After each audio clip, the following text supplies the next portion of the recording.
Bursa indeks harga saham gabungan akhirnya ditutup melemah setelah mencatatkan penguatan dalam 8 hari perdagangan beruntun. Ya, saham BCA dari perbankan Big Caps melaju kencang sendirian di tengah rilis kinerja kuartal ketiga 2024.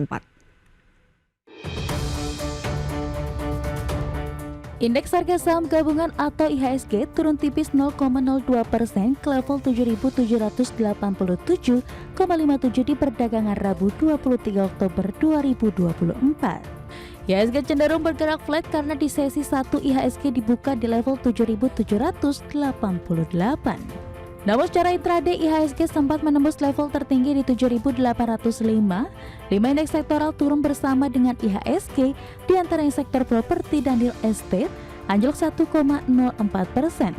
Sektor barang baku melorot 0,57%, sektor infrastruktur terpangkas 0,42%, sektor barang konsumsi non primer turun 0,05%, dan sektor energi terkoreksi 0,04%. Meski IHSG turun, 6 indeks sektoral menguat, diantaranya sektor transportasi dan logistik melesat 1,08%, sektor barang konsumsi primer naik 0,87%, sektor perindustrian naik 0,49%, sektor teknologi menanjak 0,46%, sektor keuangan naik 0,42%. Sektor keuangan masih mampu menguat di tengah saham perbankan Big Caps cenderung bergerak mix. Penguatan sektor ini ditopang saham PT Bank Sentral Asia Tbk menguat signifikan 1,43% di level Rp10.650 per saham. Penguatan saham BBCA di tengah rilis kinerja kuartal 3 2024.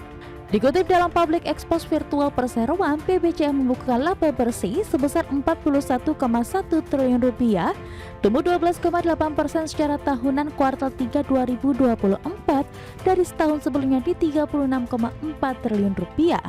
Pendapatan bunga bersih sebesar Rp61,1 triliun, naik 6,5% year on year dari setahun sebelumnya di Rp55,8 triliun.